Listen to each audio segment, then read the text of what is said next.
باہر ڈھولک کی تھاپ اور مہمانوں کے قہقہوں کا شور اب بھی سنائی دے رہا تھا، لیکن اس سجے ہوئے کمرے کے اندر موت جیسی خاموشی طاری تھی۔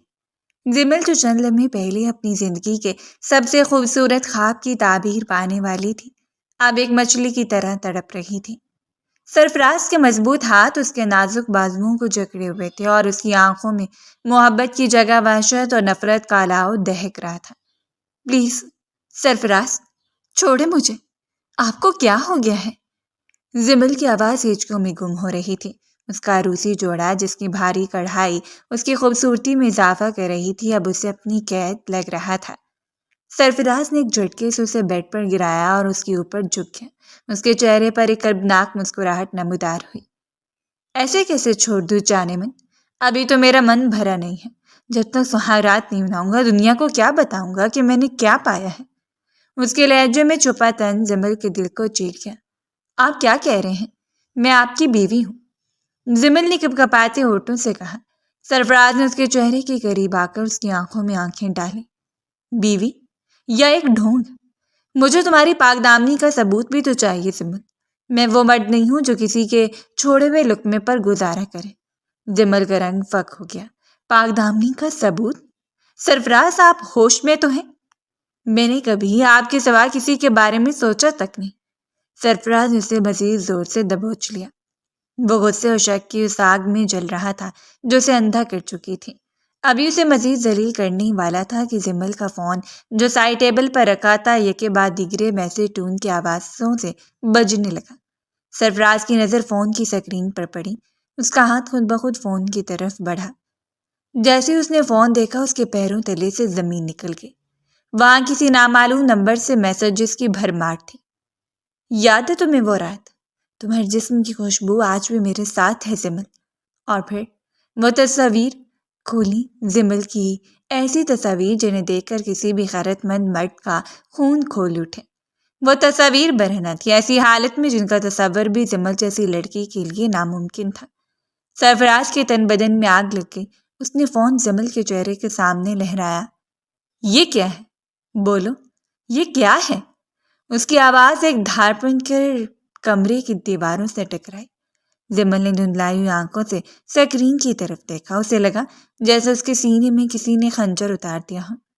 نہیں، یہ میں نہیں ہوں سرفراز، یہ جھوٹ ہے۔ یہ تصاویر میری نہیں ہے، کسی نے دھوکہ دیا ہے۔ دھوکہ؟ کیسا دھوکہ؟ تصاویر تمہارے فون پر آ رہی ہیں، تمہارا جسم ہے، تمہارا چہرہ ہے، اور تم کہہ رہی ہو دھوکہ ہے۔ سرفراز نے غصے سے فون دیوار پر دے مارا جس کے پرزے اڑ گئے۔ باہر پورا گھر مہمانوں سے بھرا ہے۔ میرے ماں باپ، میرے رشتہ دار سب فخر سے بتا رہے ہیں کہ سرفراز کی دلہن کتنی پیاری ہے، اور اندر تم یہ غلاظت چھپائے بیٹھی ہو۔ وہ وحشیوں کی طرح سے نوچنے لگا۔ غصہ ندامت ذلت کا احساس اسے درندہ بنا چکا تھا۔ زمل چیختی رہی، تڑپتی رہی، اس کے پاؤں پکڑتی رہی۔ خدا کے لیے رحم کرے سرفراز، میں بے گناہ ہوں۔ کسی نے مجھے پھنسانے کی کوشش کی ہے۔ میں نے کبھی کسی لڑکے سے بات تک نہیں کی۔ لیکن سرفراز کو کچھ سنائی نہیں دے رہا تھا۔ اسے صرف وہ جملے یاد آ رہے تھے جو اس کے فون سکرین پر چمک رہے تھے۔ تم نے میری عزت خاک میں ملا دی زمل، تم نے مجھے کہیں کا نہیں چھوڑا۔ زمل کی سسکیاں کمرے کے بند دروازوں سے ٹکرا کر واپس آ رہی تھیں۔ باہر سے کسی نے دروازہ تپتپایا۔ سرفراز بیٹا، سب ٹھیک تو ہے نا؟ زمل کی رونی کی آواز آ رہی ہے۔ یہ سرفراز کی ماں کی آواز تھی۔ سرفراز ایک پل کے لیے رکا۔ اس نے زمل کے بکھرے ہوئے بالوں اور آنسوؤں سے تر چہرے کو دیکھا، مگر اس کے دل میں رحم نہ ابھرا۔ اس نے بلند آواز میں جواب دیا، کچھ نہیں امی، بس ذرا جذباتی ہو گئی ہیں، آپ جائیں۔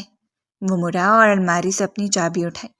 سرفراز، مجھے اس حال میں چھوڑ کر مت جائیں، خدا کے لیے میری بات سنیں۔ زمل نے فرش پر گھسٹتے ہوئے اس کا پاؤں تھامنا چاہا مگر سرفراز نے کارس اپنا پاؤں پیچھے کھینچ لیا۔ آج کے بعد اپنی زبان سے میرا نام مت لینا، ورنہ میں بھول جاؤں گا کہ میں نے تم سے کبھی محبت کی تھی۔ تو میرے لیے مر چکی ہو زمل۔ وہ ایک جھٹکے سے کمرے سے نکلا، دروازہ باہر سے لاک کیا اور تیزی سے سیڑھیاں اترتا چلا گیا۔ مہمانوں کی حیرت زدہ نظروں کے درمیان سے وہ تیزی سے گزرا اور اپنی گاڑی سٹارٹ کر کے رات کے اندھیرے میں غائب ہو گیا۔ پیچھے کمرے میں زمل اکیلی فرش پر پڑی تڑپ رہی تھی۔ اس کی سہاگرات کی سیج اب کانٹوں کا بستر بن چکی تھی۔ اسے نہیں معلوم تھا کہ تصاویر کہاں سے آئیں، وہ میسیجز کس نے بھیجے، لیکن اسے یہ احساس ہو گیا تھا کہ اس کی زندگی کا سب سے بڑا امتحان شروع ہو چکا ہے۔ وہ سیسیوں کے درمیان صرف ایک ہی لفظ دہرا رہی تھی، کیوں؟ حویلی کی فضاؤں میں سہاگ رات کی وہ مہک اب ایک حفظ زدہ بو میں بدل چکی تھی۔ سرفراز اس رات جو نکلا تو پھر پلٹ کر نہ آیا۔ اس کا فون بند تھا اور اس کے دوست احباب بھی اس کی موجودگی سے بے خبر تھے۔ گھر میں مہمان رخصت ہو چکے تھے، لیکن جو پیچھے رہ گئے تھے وہ زمل کے لیے کسی جلاد سے کم نہ تھے۔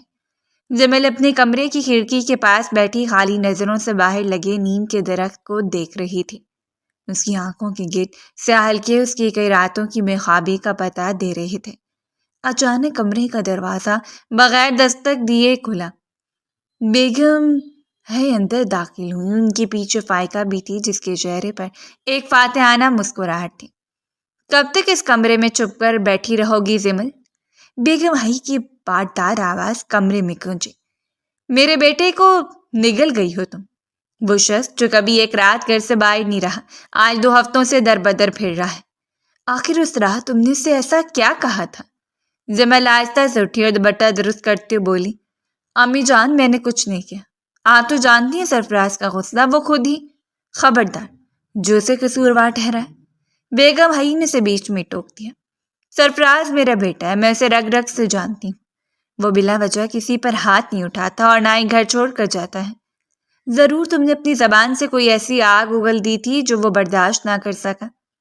فائقہ جب تک خاموش تماشائی بنی تھی، قریب آئی اور زمل کے بکھرے ہوئے بالوں کو کارت سے دیکھا۔ پھپھو آپ ناحق کس سے پوچھ رہی ہیں؟ میں نے تو پہلے ہی کہا تھا کہ اس لڑکی کے لچھن ٹھیک نہیں لگتے۔ آپ نے دیکھا نہیں تھا اس رات اس کا فون کیسے بج رہا تھا؟ اور اب دیکھ لیں، سرفراز بھائی کے جاتے اس نے خود کو کمرے میں بند کر لیا ہے، جیسے بہت بڑی مظلوم ہو۔ زمل نے تڑپ کر فائقہ کی طرف دیکھا۔ فائقہ خدا کا خوف کرو، تم جانتی ہو کہ میں نے ہمیشہ تمہیں بہنوں کی طرح سمجھا ہے، تم میرے کردار پر انگلی اٹھا رہی ہو۔ بہن؟ فائقہ نے ایک زوردار کہکا لگایا۔ بہنیں وہ ہوتی ہیں جو خاندان کی عزت بڑھاتی ہیں، وہ نہیں جو شادی کی پہلی رات ہی شوہر کو گھر سے بھاگنے پر مجبور کر دیں۔ سرفراز کی خاموشی بہت کچھ کہہ رہی ہے زمل۔ لوگ باتیں کر رہے ہیں کہ نئی دلہن میں ضرور کوئی عیب تھا، تبھی دولہا غائب ہے۔ زمل کی آنکھوں سے آنسو بہنے لگے۔ امی جان میں حلف اٹھانے کو تیار ہوں، میرا دامن صاف ہے۔ بیگم حئی نے بیزاری سے ہاتھ ہلایا۔ حلف و صفائی اپنے پاس رکھو، مجھے بس میرا بیٹا واپس چاہیے۔ اگر اسے کچھ ہوا تو یاد رکھنا اس گھر کے دروازے تمہارے لیے ہمیشہ کے لیے بند ہو جائیں گے۔ ویسے بھی مجھے شک ہے کہ وہ جو میسیجز سرفراز نے دیکھے تو ان میں کوئی سچائی ضرور تھی۔ جمل کا دل ڈوبنے لگا۔ اسے احساس ہوا کہ اس گھر میں اب اس کا کوئی ہمدرد نہیں رہا۔ جب بیگم حئی باہر نکل گئیں تو فائقہ تھوڑی دیر وہیں رکی۔ وہ زمل کے قریب جھکی اور سرگوشی میں بولی، تمہیں کیا لگا تھا زمل، تم اس حویلی کی ملکہ بن جاؤ گی اور میں دیکھتی رہوں گی؟ سرفراز صرف میرا ہے، اور جو چیز میری ہے اسے پانے کے لیے میں کسی بھی حد تک جا سکتی ہوں۔ وہ تصاویر تو صرف شروعات تھیں، ابھی دیکھتی جاؤ تمہارے ساتھ ہوتا کیا ہے۔ زمل کے ماتھے پر پسینہ آ گیا۔ تصاویر؟ تمہیں کیسے پتا کہ ان میسیجز میں تصاویر تھیں؟ سرفراز نے تو کسی کو نہیں بتایا تھا۔ فائقہ کا چہرہ ایک لمحے کے لیے فک ہوا، مگر اس نے فوراً خود کو سنبھالا۔ پورے گھر میں شور تھا، سنا تو ہوگا ہی نا میں نے۔ خیر اب ماتم کرو یا دعا، تمہارا انجام طے ہو چکا ہے۔ وہ مڑی اور پیر پٹکتی ہوئی باہر نکل گئی۔ زمل وہیں فرش پر ڈھیر ہو گئی۔ اسے سمجھ آ رہا تھا کہ یہ محض اتفاق نہیں تھا، بلکہ گہری سازش تھی۔ وہ تصاویر، وہ میسیجز اور فائقہ کے یہ رویہ، سب کڑیاں آپس میں مل رہی تھیں، مگر وہ بے بس تھی۔ سرفراز موجود نہیں تھا کہ اسے حقیقت بتا پاتی۔ اسی رات زمل کو شدید متلی محسوس ہوئی۔ وہ واش روم کی طرف بھاگی۔ اس کی طبیعت کئی دنوں سے بوجھل تھی، مگر اس نے اسے پریشانی کا نتیجہ سمجھا۔ لیکن اب اسے احساس ہوا کہ یہ کچھ اور ہے۔ ایک انجانا سا خوف اور امید کی کرن اس کے دل میں ایک ساتھ جاگی۔ اگر میں امید سے ہوں، اس نے آئینے میں اپنا زرد چہرہ دیکھتے ہوئے سوچا، کیا سرفراز کی خبر سن کر واپس آئے گا؟ کیا وہ اس معصوم کی خاطر مجھ پہ یقین کرے گا؟ وہ ساری رات جائے نماز پر بیٹھی ہی روتی رہی۔ باہر بادل گرج رہے تھے اور تیز بارش شروع ہو چکی تھی۔ اسے راہٹ پر لگتا کہ سرفراز آ گیا ہے۔ وہ بھاگ کر کھڑکی تک جاتی لیکن باہر صرف اندھیرا اور بارش کا شور ہوتا۔ کئی ہفتے گزر گئے، زمل کا کھانا پینا ختم ہو چکا تھا۔ وہ ایک زندہ لاش بن چکی تھی جسے ہر روز فائقہ کے طعنے اور بیگم حی کی نفرت بھری نظریں جھیلنی پڑتی تھیں۔ حویلی کے نوکر جا کر بھی اب اسے شک کی نگاہ سے دیکھتے تھے۔ ایک شام جب سورج غروب ہو رہا تھا اور آسمان پر لالی پھیلی ہوئی تھی، حویلی کے بڑے گیٹ پر ایک گاڑی آ کر رکی۔ زمل کا دل زور سے دھڑکا۔ اس نے کھڑکی سے دیکھا، یہ وہی گاڑی تھی جس میں سرفراز اس رات کیا تھا۔ سرفراز؟ اس کے لبوں سے بے اختیار نکلا۔ وہ دیوانہ وار سیڑھیاں اتر کر نیچے پہنچے۔ سرفراز گاڑی سے اترا۔ اس کا چہرہ کئی ہفتوں کی آوارہ گردی اور ذہنی اذیت سے بدل چکا تھا۔ آنکھیں سرخ تھیں اور داڑھی بڑھی ہوئی تھی۔ جیسے اس کی نظر زمل پر پڑی، اس کے چہرے پر وہی نفرت اور حقارت لہرائی جو اس رات تھی۔ بیگم حی اور فائقہ بھی دوڑتی باہر آ گئی۔ میرا بچہ، تم کہاں چلے گئے تھے؟ بیگم حی نے اس سے گلے لگایا۔ سرفراز نے ماں کے سر پر ہاتھ رکھا مگر اس کی نظریں زمل پر جمی تھیں۔ وہ قدم بڑھاتا ہوا اس کے قریب آیا۔ زمل نے کانپتے ہوئے ہاتھ اس کی طرف بڑھائے۔ سرفراز، آپ آ گئے؟ مجھے آپ کو ایک بہت ضروری بات بتانی ہے۔ سرفراز نے اس کی بات کاٹ دی اور ایک دم سرد لہجے میں بولا، ضروری بات؟ کیا اب بھی کچھ کہنا باقی ہے؟ بیگم حی نے درمیان میں آ کر کہا، سرفراز تم ٹھیک تو ہو نا؟ دیکھو اس لڑکی نے تمہارا کیا حال کر دیا، اور اوپر سے ایک اور مصیبت، یہ کہہ رہی ہے کہ یہ ماں بننے والی ہے۔ سرفراز کا چہرہ غصے سے تمتما اٹھا۔ اس نے ایک زوردار جھٹکے سے زمل کا بازو پکڑا اور اسے دیوار کے ساتھ پن کر دیا۔ حاملہ؟ وہ گھر آیا؟ کتنے ہفتے ہوئے؟ بولو، کتنی راتیں سوئی اس خبیث انسان کے ساتھ جس کی تصویریں تمہارے فون کی زینت بنی ہوئی تھی؟ زمل کی چیخ نکل گئی۔ سرفراز، خدا کے لیے ایسا مت کہیں، آپ کا بچہ، آپ کا اپنا خون ہے۔ جھوٹ، سب جھوٹ ہے۔ سرفراز نے اپنا ہاتھ اٹھایا تھا کہ اچانک اس کی جیب میں موجود فون بجنے لگا۔ سرفراز نے ایک ہاتھ سے زمل کو دبوچے رکھا اور دوسرے ہاتھ سے فون نکالا۔ سکرین پر وہی نامعلوم نمبر چمک رہا تھا، وہی نمبر جس نے اس رات زمل کی برہنہ تصاویر بھیجی تھی۔ سرفراز نے کال اٹینڈ کیا اور اسپیکر آن کر دیا۔ ہیلو سرفراز میاں، واپسی مبارک ہو، سنا ہے باپ بننے والے ہو۔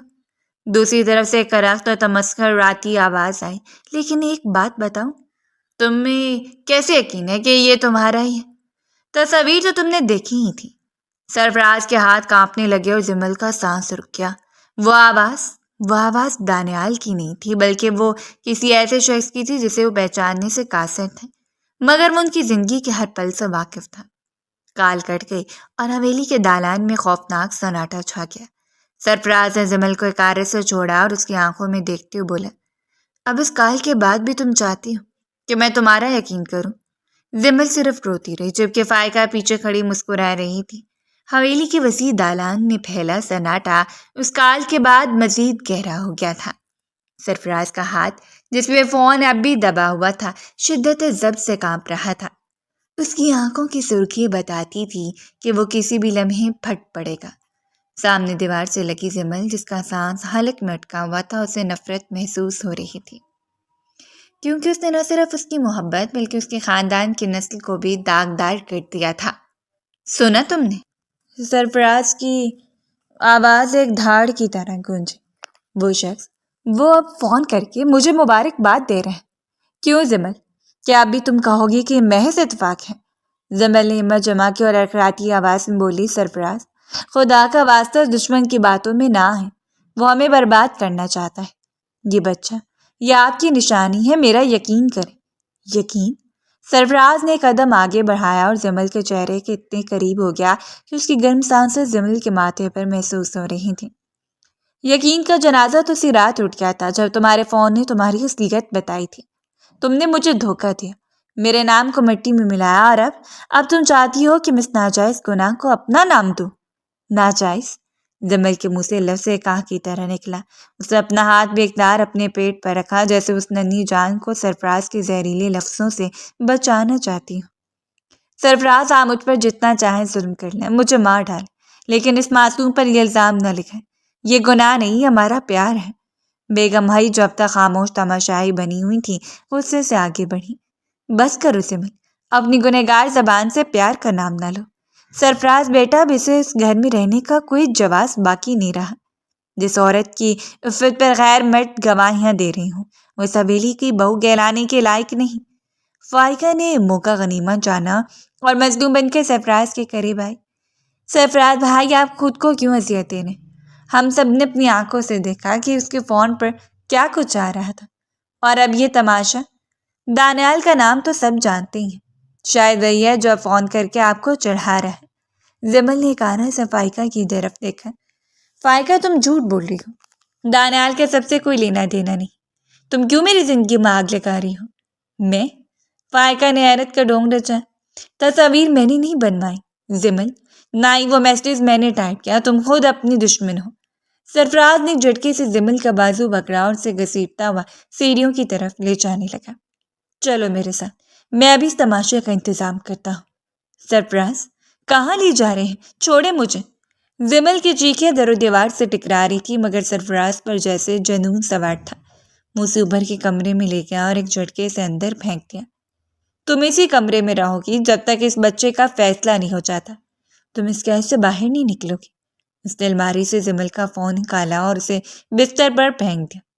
دیکھو اسے، شاید تمہارا وہ یار پھر سے کوئی نئی تصویر بھیج دے۔ جمل بستر پر ڈھیر ہو کر رونے لگی۔ سرفراز مڑا اور دروازہ باہر سے لاک کر دیا۔ جمل نے دوڑ کر دروازہ پیٹا۔ سرفراز دروازہ کھولے، میں گھٹ کر مر جاؤں گی۔ سرفراز باہر دالان میں سرفراز اکیلے کھڑا تھا، اس کا دماغ سن ہو چکا تھا۔ اچانک اس کے اپنے فون پر ایک میسج آیا۔ اس نے درستے ہاتھوں سے میسج کھولا۔ یہ ایک لوکیشن تھی اور نیچے لکھا تھا، اگر سچ جاننا چاہتے ہو تو یہاں آؤ، تمہاری بیوی کا اصل چہرہ یہاں چھپا ہے۔ سرفراز نے بغیر سوچے سمجھے اپنی گاڑی کی چابی اٹھائی۔ اس کے اندر کا شک اسے چین نہیں لینے دے رہا تھا۔ وہ حویلی سے نکلا اور اس ویران لوکیشن کی طرف چل دیا جو شہر کے مضافات میں ایک پرانے گودام کی تھی۔ رات کا پچھلا پہر تھا۔ گودام کے پاس پہنچ کر سرفراز نے گاڑی دور کھڑی کی اور دبے قدموں آگے بڑھا۔ اندر سے دھیمی آوازیں آ رہی تھیں۔ کام ہو گیا؟ ایک مردانہ آواز گونجی۔ ہاں۔ سرفراز تو پاگل ہو چکا ہے، اب جمل کو راستے سے ہٹانا باقی ہے۔ یہ آواز سرفراز کے لیے جانی پہچانی تھی مگر وہ اسے پہچان نہیں پا رہا تھا۔ جیسے ہی سرفراز نے اندر جھانکنے کی کوشش کی، کسی نے پیچھے سے اس کے سر پر بھاری چیز ماری۔ سرفراز کی آنکھوں کے سامنے اندھیرا چھا گیا اور وہ وہیں ڈھیر ہو گیا۔ ادھر حویلی میں جمل نے محسوس کیا کہ اس کے کمرے کی کھڑکی کے پاس کوئی سایہ حرکت کر رہا ہے۔ اس نے ڈرتے ڈرتے کھڑکی کھولی۔ باہر اندھیرے میں ایک شخص کھڑا تھا جس نے ماسک پہنا ہوا تھا۔ کون ہو تم؟ جمل کی آواز کانپ رہی تھی۔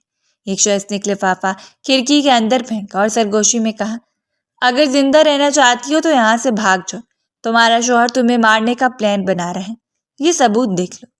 جمل نے کانپتے ہاتھوں سے لفافہ کھولا۔ اس میں کچھ ایسی دستاویزات تھیں جن پر سرفراز کے دستخط تھے اور جمل کو کسی پاگل خانے منتقل کرنے کے آرڈر تھے۔ جمل کا سر چکرا گیا۔ کیا سرفراز اتنا گر سکتا ہے؟ اچانک اسے احساس ہوا کہ اس کا فون بج رہا ہے، وہی نامعلوم نمبر۔ جمل نے کانپتے ہوئے کال اٹھائی۔ جمل، سرفراز میرے پاس ہے، اگر اسے زندہ دیکھنا چاہتی ہو تو اکیلی اس پتے پر آؤ۔ جمل کے پیروں تلے سے زمین نکل گئی۔ ایک طرف سرفراز کا شک اور نفرت تھی اور دوسری طرف اس کی زندگی کا خطرہ۔ جمل نے گہرا سانس لیا۔ اسے معلوم تھا کہ یہ ایک جال ہے لیکن وہ سرفراز کو مرنے کے لیے نہیں چھوڑ سکتی تھی۔ وہ بنا سوچے سمجھے حویلی سے نکل گئی۔ حویلی کے دوسرے کونے میں فائقہ اپنے کمرے میں کھڑی یہ سب دیکھ رہی تھی اور اس کے لبوں پر ایک شیطانی مسکراہٹ تھی۔ اب کھیل شروع ہوا جمل، نہ تم بچو گی، نہ تمہارا بچہ، اور نہ ہی سرفراز کا تم پر رہا سہا اعتبار۔ شہر کے مضافات میں واقع وہ پرانا گودام حبس و بوسیدگی کی بو سے بھرا ہوا تھا۔ سرفراز کی آنکھ کھلی تو اسے احساس ہوا کہ اس کے ہاتھ پشت پر مضبوطی سے بندھے ہوئے ہیں۔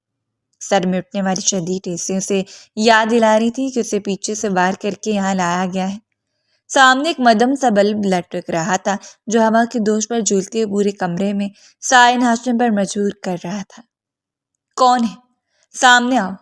سرفراز نے دھاڑنے کی کوشش کی مگر اس کی آواز حلق میں پھنس کر رہ گئی۔ اندھیرے سے ایک سایہ نمودار ہوا۔ ایک لمبا چوڑا شخص جس نے کالے رنگ کا لباس پہنا تھا اور چہرے پر نقاب تھا، اس کے ہاتھ میں سرفراز کا وہی فون تھا جس پر جمل کی تصاویر آئی تھیں۔ اتنی جلدی کیا ہے سرفراز میاں؟ ابھی تو محفل جمی ہے۔ نقاب پوش کی آواز میں ایک عجیب سی کھنکھناہٹ تھی جیسے وہ اپنی اصل آواز چھپانے کی کوشش کر رہا ہو۔ سرفراز نے غصے سے تڑپ کر اپنی زنجیریں ہلائیں۔ تمہاری ہمت کیسی مجھے یہاں لانے کی؟ میری بیوی کو بدنام کرنے والے تم ہی ہو نا؟ بولو، کیا بگاڑا ہے ہم نے تمہارا؟ نکاح پوش نے کہہ لکھا ہے۔ بگاڑا؟ تم نے تو کچھ نہیں بگاڑا، لیکن تمہارے اس پاک دامن بیوی نے بہت سو کے دل توڑے۔ میں تو بس اسے اس کی اوقات یاد دلا رہا ہوں۔ اس نے سرفراز کے فون پر ایک بٹن دبایا۔ دیکھو تمہاری محبت کیسی دیوانی ہے، تمہاری جان بچانے کے لیے اکیلی آنکھیں چلی آ رہی ہے۔ سرفراز کا دل ڈوبنے لگا۔ نہیں، جمل کو یہاں مت بلانا، وہ بے قصور ہے۔ اوہ، اب وہ بے قصور ہو گئی؟ نکاح پوش نے طنز کیا۔ ابھی چند گھنٹے پہلے تو تم اسے اپنی دیوار سے لگا کے اس کے کردار کی دھجیاں اڑا رہے تھے۔ واہ، مرد کی غیرت بھی کتنی جلدی پینترے بدلتی ہے۔ اسی لمحے گودام کے بڑے دروازے کا چرچرانے کی آواز آئی۔ جمل جس کا حلیہ بکھرا ہوا تھا اور آنکھوں میں دہشت کے اندر داخل ہوئی۔ اس نے سامنے سرفراز کو بندھا ہوا دیکھا تو اس کی چیخ نکل گئی۔ سرفراز! وہ دوڑ کر اس کی طرف بڑھی، مگر نکاح پوش نے اسے راستے میں ہی روک لیا اور اس کے بالوں سے پکڑ کر اسے پیچھے جھٹکا دیا۔ آہ، تو تم آ گئی جمل بیگم، اپنے مجازی خدا کی جان بخش مانے۔ جمل زمین پر گر کر سسکنے لگی۔ خدا کے لیے اسے چھوڑ دیں، آپ کو جو چاہیے لے لیں، بس سرفراز کو کچھ نہ کہیں۔ سرفراز نے بندھے ہوئے ہاتھوں کے باوجود خود کو ہلانے کی کوشش کی۔ جمل تم یہاں کیوں آئے؟ بھاگ جو یہاں سے، ایک جال ہے۔ نکاح پوش نے اپنی جیب سے فون نکالا اور کسی کو کال ملائی۔ ہاں، دونوں میرے سامنے ہیں، کیا کرنا ہے؟ نکاح پوش نے پوچھا۔ جمل نے اس آواز کو پہچاننے کی کوشش کی، مگر وہ شخص بہت ہوشیار تھا۔ سرفراز دیکھو اس عورت کو۔ نکاح پوش نے جمل کی طرف اشارہ کیا۔ تمہیں شک تھا نا کہ بچہ تمہارا نہیں ہے؟ چلو آج اس کا فیصلہ یہی کر دیتے ہیں۔ اگر یہ تمہارا بچہ ہوتا تو یہ عورت یہاں اپنی جان خطرے میں ڈال کر کبھی نہ آتی۔ یہ تو یہاں اپنے گناہوں کا کفارہ ادا کرنے آئی ہے۔ بکواس بند کرو، سرفراز چلا۔ جمل بولو اسے کہ یہ سب جھوٹ ہے، بولو کہ وہ تصاویر جعلی تھی۔ جمل نے روتے ہوئے سرفراز کی طرف دیکھا۔ سرفراز، وہ تصاویر ایڈٹ کی گئی تھی، میرا یقین کریں، میں نے کبھی دانیال یا کسی اور کو اس نظر سے نہیں دیکھا، میں صرف آپ کی ہوں۔ نکاح پوش نے جمل کے قریب آ کر اس کے چہرے کو چھونے کی کوشش کی، جس پر جمل نے اسے زوردار تھپڑ دے مارا۔ تمہاری یہ ہمت؟ نکاح پوش کا غصہ آسمان کو چھونے لگا۔ اس نے پستول نکالی اور سرفراز کی کنپٹی پر رکھ دی۔ اب بولو جمل، اب مارو مجھے تھپڑ۔ اگر تم نے ابھی کے ابھی اس بات کا اعتراف نہیں کیا کہ بچہ تمہارا اور تمہارے یار کا ہے تو میں سرفراز کا بیجا یہیں اڑا دوں گا۔ جمل کا سانس رک گیا۔ نہیں، ایسا مت کرنا، میں تم جو کہو گے مانوں گی، بس اسے چھوڑ دو۔ سرفراز نے آنکھیں بند کر لیں، اسے اپنی زندگی سے زیادہ ذلت کا دکھ تھا جو اسے یہاں مل رہی تھی۔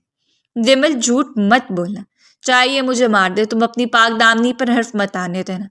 اچانک نکاح پوش کے فون پر ایک کال آنے لگی۔ اس نے فون دیکھا اور تھوڑا دور جا کر بات کرنے لگا۔ جمل نے موقع پا کر سرفراز کے پاس اینگتے پہنچنے کی کوشش کی۔ سرفراز، مجھے معاف کر دیں اگر میں نے آپ کا دل دکھایا، لیکن یہ بچہ آپ ہی کا ہے۔ اس نے سرگوشی کی۔ سرفراز نے دھندلائی آنکھوں سے اسے دیکھا۔ اسے پہلی بار احساس ہوا کہ شاید وہ غلط تھا۔ جمل کی آنکھوں میں جو سچائی تھی ان تصاویر سے کہیں زیادہ طاقتور تھی۔ نکاح پوش واپس آیا، اس کا چہرہ غصے سے لال ہو رہا تھا۔ لگتا ہے تمہاری قسمت اچھی ہے، میری باس کا حکم ہے کہ ابھی تمہیں نہ مارا جائے، لیکن اس نے پستول کا رخ بدلا اور ایک گولی سرفراز کے پاؤں کے پاس فرش پر چلائی۔ جمل نے چیخ ماری اور سرفراز کے اوپر گر گئی۔ یہ صرف ٹریلر تھا، نکاح پوش نے کہا۔ اگلی بار جب کال آئے گی تو سرفراز کے نمبر پر تمہاری وہ ویڈیو جائے گی جو ابھی یہاں بنے گی۔ اسے جمل کو گھسیٹ کر دور کرنا چاہا کہ اچانک باہر پولیس کے سائرن کی آواز سنائی دی۔ نکاح پوش بکھلا گیا۔ یہ پولیس کس نے بلائی؟ وہ چرایا۔ اسے جلدی سے سرفراز کے فون سے کچھ ڈیلیٹ کیا اور پیچھے دروازے سے اندھیرے میں غائب ہو گیا۔ جمل نے جلدی سے سرفراز کی رسیاں کھولنے کی کوشش کی۔ اس کے ناخنوں سے خون بہنے لگا، مگر اس نے ہمت نہ ہاری۔ جیسے ہی رسیاں کھلی، سرفراز نے جمل کو اپنے بازو میں بھر لیا۔ یہ پہلا موقع تھا ان ہفتوں میں جب اسے جمل کو نفرت کی بجائے تحفظ کے احساس سے چھوا تھا۔ سرفراز، آپ ٹھیک تو ہیں؟ جمل اچھیاں لے رہی تھی۔ سرفراز نے اسے خود سے دور کیا۔ اس کی آنکھوں میں اب بھی شک اور پچھتاوے کی ایک عجیب سی جنگ جاری تھی۔ تمہیں کس نے بتایا کہ میں یہاں ہوں؟ اور پولیس کو کس نے اطلاع دی؟ زمل نے وہ لفافہ دکھایا جو اس کھڑکی سے ملی تھا۔ مجھے کسی نے یہ دیا تھا اور پھر اسی نمبر سے کال آئی۔ میں نے کسی پولیس کو فون نہیں کیا۔ سرفراز نے وہ لفافہ دیکھا، اس میں وہی پاگل خانے کے کاغذات تھے جن پر سرفراز کے جعلی دستخط تھے۔ یہ میرے دستخط نہیں ہے زمل، سرفراز نے حیرت سے کہا۔ کوئی ہم سے بہت بری طرح کھیل رہا ہے۔ پولیس اندر داخل ہوئی مگر وہاں نقاب پوش کا نام و نشان نہ تھا۔ پولیس افسر نے سرفراز کو دیکھا اور پوچھا، مسٹر سرفراز، ہمیں ایک گمنام اطلاع ملی تھی کہ یہاں کسی کا قتل ہونے والا ہے۔ سرفراز نے زمل کی طرف دیکھا، پھر پولیس افسر کی طرف۔ اسے سمجھ آ گیا تھا کہ اسے بچانے والا بھی وہی تھا جس نے اسے یہاں بلوایا تھا۔ یہ ایک ایسا شطرنج کا کھیل تھا جس میں ماہر وہ خود تھے لیکن کھلاڑی کوئی اور تھا۔ ہم ٹھیک ہے انسپکٹر، سرفراز نے سرد لہجے میں کہا، بس یہ غلط فہمی تھی۔ وہ زمل کا ہاتھ پکڑ کر باہر نکلا۔ گاڑی میں بیٹھتے سے زمل سے ایک لفظ نہیں کہا مگر اس کی گرفت زمل کے ہاتھ پڑ سکتی۔ گھر پہنچنے تک خاموشی طاری رہی۔ جیسے وہ حویلی پہنچے، فائقہ لاؤنج میں پریشانی کا ناٹک کرتی ہوئی بیٹھی تھی۔ سرفراز کو دیکھ کر وہ دوڑی آئی۔ سرفراز بھائی، شکر ہے آپ آ گئے، ہم کتنا ڈر گئے تھے۔ اور زمل، تم کہاں غائب تھی اکیلی رات کو؟ سرفراز نے فائقہ کو غور سے دیکھا جسے وہ اس کے چہرے کے پیچھے چھپے سچ کو پڑھنا چاہ رہا ہو۔ میں ٹھیک ہوں فائقہ، اور زمل میرے ساتھ ہی تھی۔ اس نے زمل کو کمرے کی طرف اشارہ کیا اور خود فائقہ کے قریب جا کر کھڑا ہو گیا۔ ایک بات بتاؤ فائقہ، تمہیں کیسے پتا چلا کہ زمل رات کو اکیلی کہیں گئی تھی؟ تم تو اپنے کمرے میں سو رہی تھی نا؟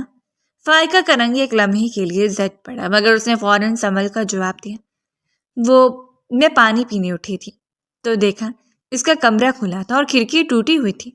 سرفراز نے کچھ نہیں کہا لیکن اس کے ذہن میں نقاب پوش کی بات گونج رہی تھی۔ میری باس کا حکم ہے۔ کیا وہ باس فائقہ تھی یا کوئی اور؟ گودام کے اس ہولناک واقعے کے بعد حویلی میں واپسی کسی ڈراؤنی خواب سے جاگنے جیسی تھی مگر بیداری میں بھی سکون میسر نہ تھا۔ سرفراز نے زمل کو کمرے میں جانے کا اشارہ کیا اور خود لاؤنج میں صوفے پر ڈھیر ہو گیا۔ اس کے سر کی چوٹ اب درد سے پھٹ رہی تھی لیکن اس سے کئی زیادہ تکلیف اس کے ذہن میں اٹھنے والے سوالات دے رہے تھے۔ بیگم وہی دوڑتی ہوئی آئی اور سرفراز کے گرد صدقہ وارنے لگیں، میرا بچہ، تم کہاں چلے گئے تھے؟ فائقہ بتا رہی تھی کہ زمل بھی غائب ہے اور تم بھی۔ میں تو مسلح پر بیٹھ گئی تھی۔ سرفراز نے گہرا سانس لیا اور فائقہ کی طرف دیکھا جو قریب ہی کھڑی ناخن چبا رہی تھی۔ امی، میں ٹھیک ہوں، بس ایک پرانے دوست سے ملنے گیا تھا۔ ماں کچھ بدماشوں نے گھیر لیا۔ زمل کو پتہ چلا تو مجھے ڈھونڈتی وہاں پہنچ گئی، فائقہ نے تڑپ کر کہا۔ لیکن سرفراز بھائی، زمل کو کیسے پتہ چلا کہ آپ کہاں ہیں؟ اسے تو کسی نے فون نہیں کیا تھا نا؟ سرفراز کی نظریں فائقہ کے چہرے پر جم گئی۔ ہاں فائقہ، اسے کسی نے فون کیا تھا۔ ویسے تمہیں بڑی تفصیلات معلوم ہے کہ اسے فون آیا تھا یا وہ خود گئی تھی؟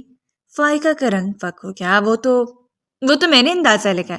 اسی لمحے حویلی کے بھاری دروازے پر دستک ہوئی۔ نوکر نے دروازہ کھولا تو سامنے ایک وجیح نوجوان کھڑا تھا جس کے ہاتھ میں ایک چھوٹا سا بریف کیس تھا۔ اسے دیکھتے بیگم بھائی کے چہرے پر حیرت کے تاثرات ابھرے۔ دانیال، تم یہاں اس وقت؟ دانیال، جو زمل کے دور کا کزن تھا اور عرصہ دراز سے شہر سے باہر تھا، مسکراتے ہوئے اندر داخل ہوا۔ سلام پھوپھی جان، بس ابھی شہر پہنچا تو سوچا زمل اور سرفراز کو شادی کی مبارکباد دیتا چلوں۔ معذرت چاہتا ہوں کہ نکاح پر نہیں آ سکا۔ سرفراز کا خون کھول اٹھا۔ یہ وہی نام تھا جو اس کے شک کی بنیاد تھا، وہی شخص جس کے ساتھ زمل کی تصاویر اسے بھیجی گئی تھیں۔ سرفراز اٹھ کھڑا ہوا، اس کی مٹھیاں بھیج گئیں۔ تمہاری ہمت کیسی ہے یہاں آنے کی؟ سرفراز کی آواز میں گرج تھی۔ دانیال حیران رہ گیا۔ سرفراز، یہ کیسا استقبال ہے؟ میں تو اپنی بہن سے ملنے آیا ہوں۔ بہن؟ سرفراز نے کار سے کہہ کر لکھا، بہنوں کے ساتھ ایسی تصاویر بنواتے ہو جیسے تم نے زمل کے ساتھ بنوائی اور پھر انہیں میرے فون پر بھیجتے ہو؟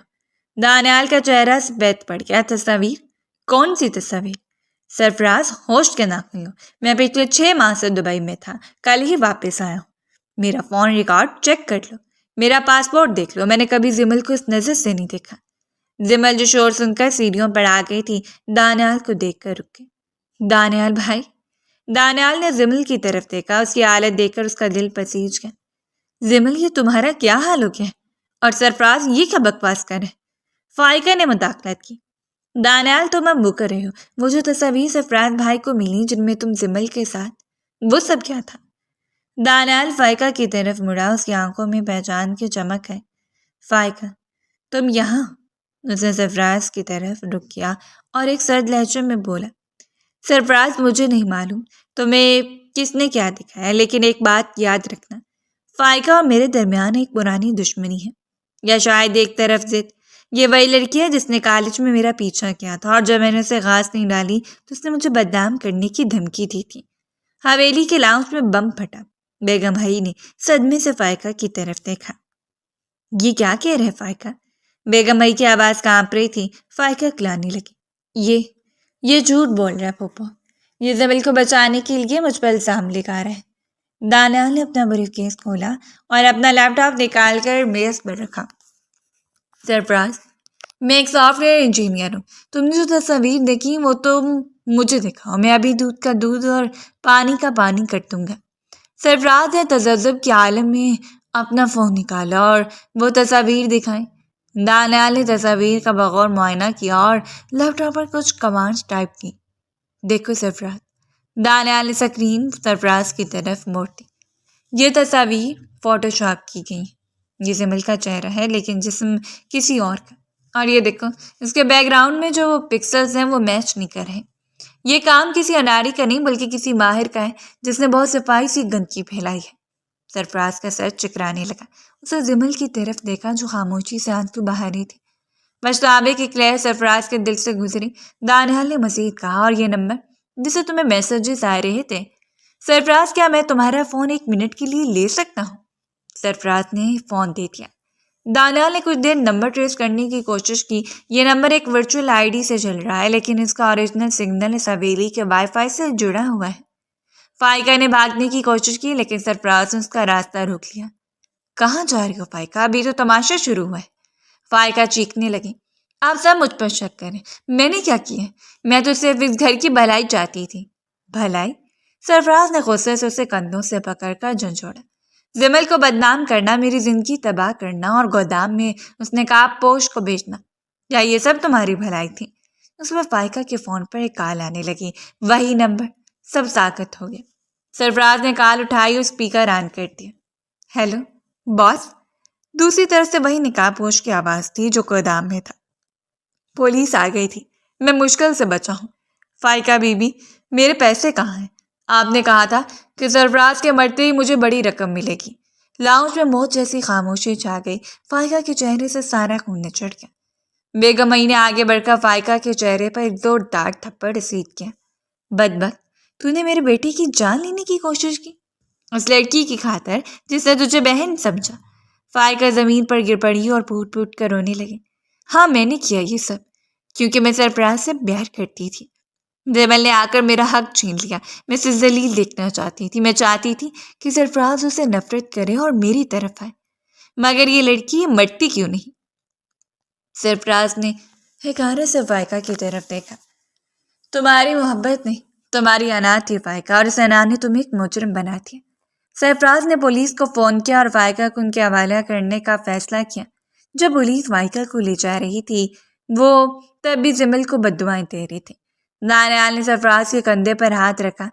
سرفراز، میں معذرت چاہتا ہوں کہ میری وجہ سے تم دونوں کے درمیان یہ سب ہوا۔ سرفراز نے دانیال سے ہاتھ ملایا۔ نہیں دانیال، معذرت مجھے مانگنی چاہیے، میں نے اپنی بیوی پر یقین کرنے کی بجائے ایک تیسرے شخص کی پیدا کردہ شک کو جگہ دی۔ دانیال کے جانے کے بعد سرفراز آہستہ آہستہ سیڑھیاں چڑھ کر زمل کے پاس گیا۔ زمل ابھی وہیں کھڑی تھی، ساکت اور خاموش۔ سرفراز اس کے سامنے جھکا اور اس کے ہاتھ اپنے ہاتھوں میں لے لیے۔ زمل، میں نے تمہارے ساتھ بہت زیادتی کی، میں نے تمہارے کردار پر انگلی اٹھائی، تمہیں تکلیف دی، کیا تم مجھے کبھی معاف کر پاؤ گی؟ زمل نے اپنی بھیگی آنکھیں اٹھائیں اور سرفراز کی آنکھوں میں دیکھا۔ سرفراز، زخم تو بہت گہرے، لیکن یہ بچہ جو میرے وجود کا حصہ ہے آپ کی محبت کی گواہی ہے۔ میں آپ کو معاف کر سکتی ہوں لیکن جو اعتبار ٹوٹ گیا اسے جوڑنے میں وقت لگے گا۔ سرفراز نے اسے اپنی سینے سے لگا لیا۔ میں وعدہ کرتا ہوں زمل، میں وہ ہر لمحہ واپس لاؤں گا جو میں نے تم سے چھینا ہے۔ اسی دوران بیگم بھائی نیچے سے چلائی۔ سرفراز جلدی نیچے آؤ، فائقہ کا لیپ ٹاپ، اس میں کچھ اور بھی ہے۔ سرفراز نیچے بھاگا۔ فائقہ کے لیپ ٹاپ پر ایک ای میل کھلی ہوئی تھی جو کسی ایکس نامی شخص نے بھیجی تھی۔ کھیل ابھی ختم نہیں ہوا فائقہ، زمل کا بچہ وہ سرفراز کا نہیں ہے۔ تم نے تصاویر غلط بنوائی لیکن حقیقت میرے پاس ہے۔ سرفراز کا رنگ ایک بار پھر اڑ گیا۔ کیا فائقہ اکیلی نہیں تھی؟ کیا سازش کے پیچھے کوئی اور بھی تھا جو زمل کے بازی سے جڑا تھا؟ فائقہ کے جانے کے بعد حویلی میں سکون کی ایک ہلکی سی لہر آئی تھی، مگر وہ ای میل کسی ایٹم بم سے کم نہ تھی۔ سرفراز جو ابھی زمل سے معافی مانگ چکا تھا، اب دوبارہ اسی ذہنی اذیت کا شکار تھا۔ وہ ای میل اس کے لاشعور میں دستک دے رہی تھی۔ حقیقت میرے پاس ہے، بچہ سرفراز کا نہیں ہے۔ سرفراز نے غصے سے لیپ ٹاپ بند کر دیا، مگر اس کے اندر کا شخص زندہ ہو چکا تھا۔ اس نے فیصلہ کیا کہ وہ اب کسی کی باتوں پر یقین نہیں کرے گا، بلکہ سائنسی ثبوت لائے گا۔ زمل، تیار ہو جاؤ، ہمیں اسپتال جانا ہے۔ سرفراز کی آواز میں وہی پرانی سختی لوٹ آئی تھی۔ زمل جو کچن میں بیگم آئی کے لیے چائے بنا رہی تھی، ٹھٹک کر رہ گئی۔ ہسپتال؟ کیوں سرفراز؟ میری طبیعت اب ٹھیک ہے۔ طبیعت کے لیے نہیں زمل، تمہاری پاک دامنی کے آخری ثبوت کے لیے۔ میں ڈی این اے ٹیسٹ کروانا چاہتا ہوں۔ زمل کے ہاتھ سے چائے کا کپ چھوٹ کر فرش پر گرا اور کرچی کرچی ہو گیا۔ ڈی این اے؟ سرفراز، فائقہ کے بے نقاب ہونے کے بعد بھی آپ کو مجھ پہ یقین نہیں آیا؟ آپ اس معصوم بچے پر شک کر رہے ہیں جو ابھی اس دنیا میں آیا بھی نہیں؟ میں تم پر شک نہیں کر رہا زمل، لیکن میں اس سچ کو ختم کرنا چاہتا ہوں جو کوئی شخص، تیسرا شخص مجھے بھیج رہا ہے۔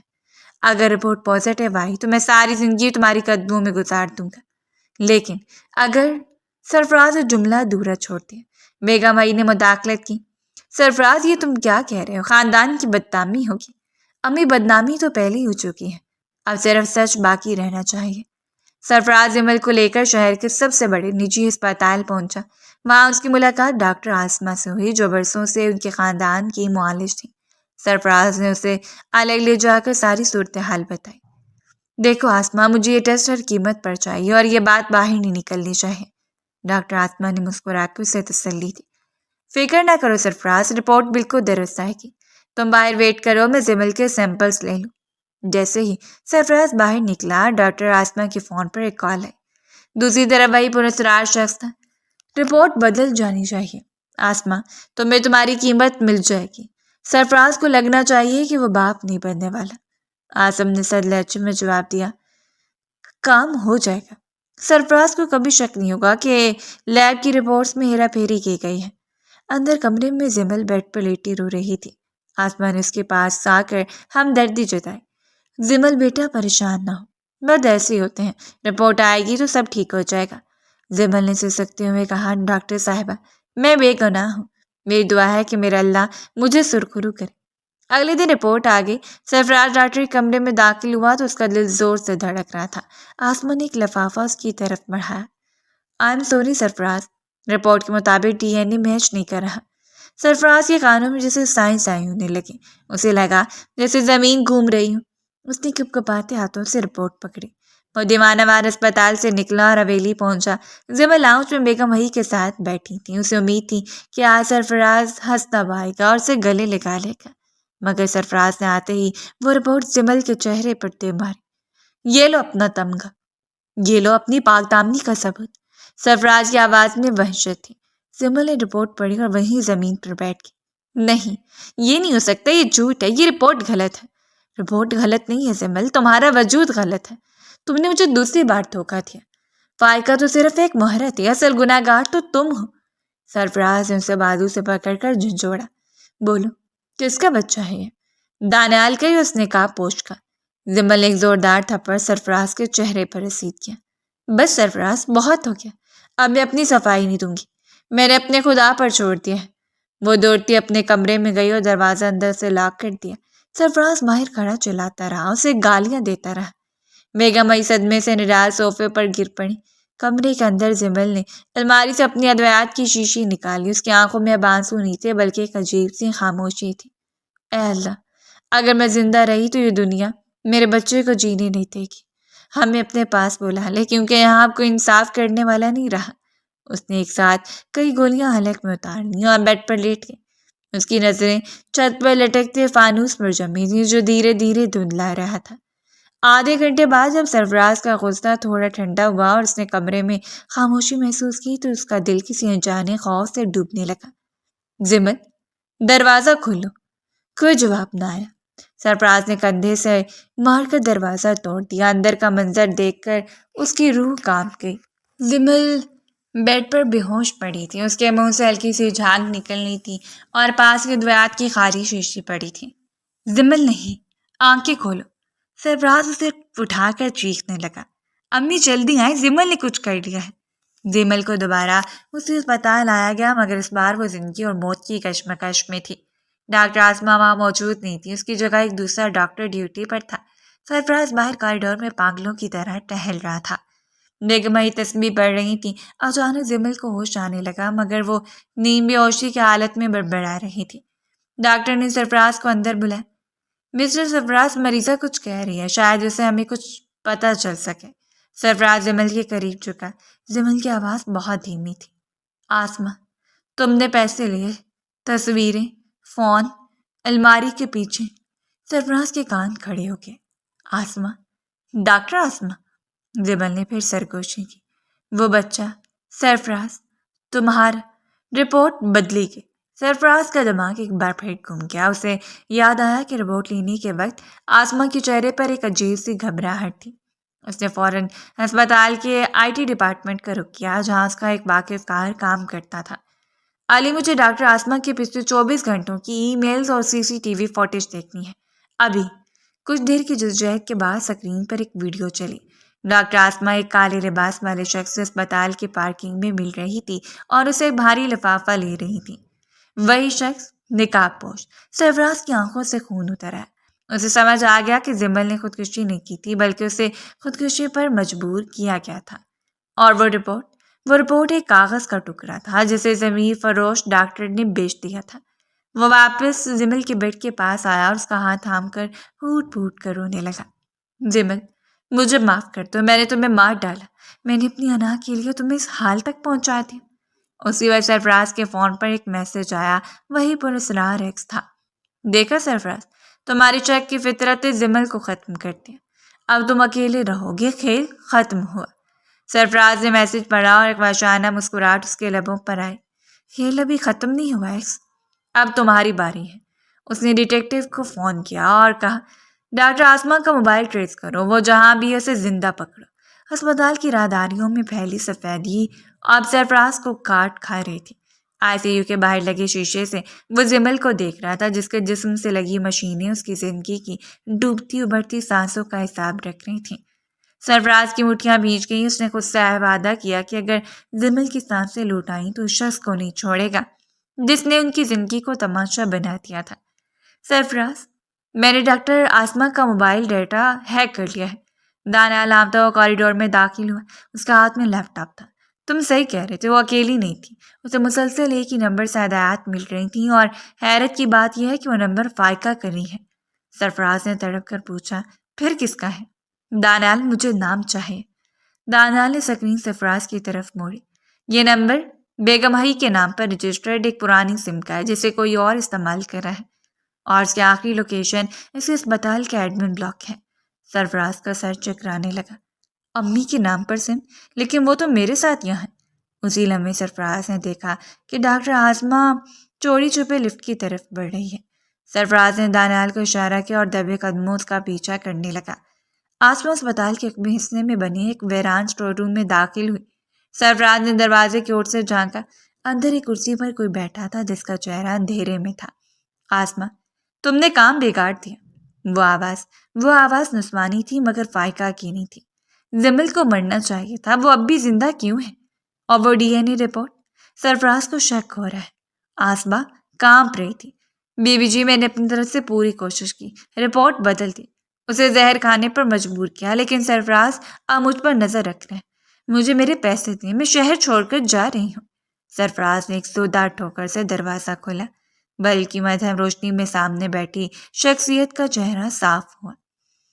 سرفراز کی چیخ نکل گئی، خالہ جان، آپ؟ بیگم ہی کی چھوٹی بہن نصرت خالہ، جو پچھلے کئی سالوں سے بیوہ تھی اور سرفراز کے گھر میں مقیم تھی، کرسی سے اچھل پڑی۔ ان کے ہاتھ میں وہی فون تھا جیسے ڈاکٹر آسمہ کو ہدایات دی جا رہی تھیں۔ سرفراز، تم یہاں کیسے؟ نصرت خالہ کا چہرہ سفید پڑ گیا۔ سرفراز غصے اور صدمے سے پاگل ہو رہا تھا۔ آپ نے یہ سب کیوں کیا؟ زمل نے آپ کا کیا بگاڑا تھا؟ وہ تو آپ کی ماں کی طرح سمجھتی تھی۔ نصرت خالہ نے ایک وحشیانہ کہکا لگایا۔ ان کی آنکھوں میں برسوں کی محرومی اور حسرت ناچ رہا تھا۔ تمہاری ماں کی طرح نہیں سرفراز، میں نے یہ سب اس حویلی کے لیے کیا۔ میری بیٹی فائقہ کو تم نے ٹھکرا دیا، اسے جمل کے لیے۔ یہ جائیداد، یہ روب، یہ سب فائقہ کا حق تھا۔ میں نے فائقہ کو صرف استعمال کیا۔ وہ بے وقوف تو صرف تمہاری محبت میں اندھی تھی، لیکن میں اس حویلی کی دولت چاہتی تھی۔ سرفراز نے گھن سے انہیں دیکھا۔ تو وہ تصاویر، وہ میسجز، وہ سب آپ کا پلان تھا؟ ہاں، نصرت خالہ نے فخر سے اعتراف کیا۔ میں نے دانیال اور جمل کی پرانی تصویریں ایک پروفیشنل ایڈیٹر سے بنوائی، جو میرا ہی ایک رشتہ دار تھا۔ وہ نکاح پوش بھی میرا ہی کرائے کا گنڈا تھا۔ میں چاہتی تھی کہ تم جمل کو خود اپنے ہاتھوں سے مار دو، اسے طلاق دے دو، تاکہ جائیداد پر ہمارا قبضہ ہو سکے۔ اور وہ ڈی این اے رپورٹ، وہ آسما نے میرے کہنے پر بدلی تھی۔ تمہارا بچہ تمہارا ہی ہے سرفراز، لیکن میں نے تمہیں یقین دلایا کہ تم ایک ناجائز اولاد کے باپ بننے والے ہو۔ آتما نے روتے ہوئے سرفراز کے پاؤں پکڑ لیے۔ سرفراز، مجھے معاف کر دو، انہوں نے مجھے پیسوں کا لالچ دیا اور دھمکایا بھی تھا۔ سرفراز نے حقارت بھری نظر ان دونوں پر ڈالی۔ آپ نے صرف جمل کا دل نہیں توڑا خالہ جان، آپ نے میرا مان توڑ دیا ہے۔ اپنی بہن کے گھر میں آستین کا سانپ بن کر رہ رہی تھیں آپ۔ اسی وقت پولیس کمرے میں داخل ہوئی۔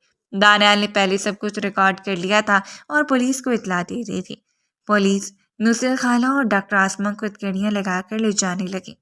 نصرت خالہ جاتے جاتے چلائیں، سرفراز تم جیت کر بھی ہار جاؤ گے۔ جمل تمہیں کبھی معاف نہیں کرے گی۔ تم نے اس پر شک کیا، تم نے اسے مرنے پر مجبور کیا۔ نصرت خالہ جاتے جاتے بھی چلا رہی تھیں، سرفراز کو بددعائیں دے رہی تھیں۔ سرفراز افسوس سے انہیں دیکھتا رہا۔ سرفراز بھاگتا ہوا آئی سی یو کی طرف آیا۔ ڈاکٹر باہر نکل رہے تھے۔ مسٹر سرفراز، معجزہ ہو گیا، جمل کو ہوش آ گیا اور خطرے سے باہر ہے۔ سرفراز نے بے ساختہ خدا کا شکر ادا کیا۔ اس کے پاؤں من من کے ہو گئے۔ بولے سے کمرے میں داخل ہوا۔ جمل کی آنکھیں کھلی تھی، مگر وہ بہت کمزور لگ رہی تھی۔ جیسے اس کی نظر سرفراز پر پڑی، اس نے اپنا چہرہ دوسری طرف پھیر لیا۔ جمل، سرفراز کی آواز بھر آئی۔ وہ اس کے بیڈ کے پاس گھٹنوں کے بل بیٹھ گیا۔ جمل، مجھے پتہ چل گیا ہے، سب کچھ پتہ چل گیا ہے۔ خالہ، نصرت، فائقہ، آسما، ان سب نے مل کر ہمیں برباد کرنے کی کوشش کی تھی۔ جمل نے خاموشی سے آنسو بہائے۔ اس نے کچھ نہیں کہا۔ وہ رپورٹ جھوٹی تھی جمل، وہ بچہ میرا ہی ہے، میرا اپنا خون۔ سرفراز اس کا ہاتھ تھامنا چاہا، مگر جمل نے ہاتھ پیچھے کھینچ لیا۔ خون تو آپ کا ہے سرفراز، لیکن کیا وہ اعتبار بھی آپ کا ہے؟ جمل کی آواز اتنی دھیمی تھی کہ سرفراز کو سننے کے لیے جھکنا پڑا۔ تصویروں پر یقین کر لیا، دشمن کے فون پر یقین کر لیا، ایک کاغذ کے ٹکڑے پر یقین کر لیا، بس مجھ پر یقین نہیں کیا۔ جمل نے ہلکے سے گلا کیا۔ سرفراز پھوٹ پھوٹ کر رونے لگا۔ میں جانتا ہوں میں نے بہت بڑی غلطی کی، میں نے تمہیں دوزخ میں دھکیل دیا، مجھے جو سزا دینی ہے دے دو، لیکن مجھ سے دور مت جاؤ۔ جمل نے لمبا سانس لیا۔ سرفراز، سزا تو ہم دونوں بھگت چکے ہیں۔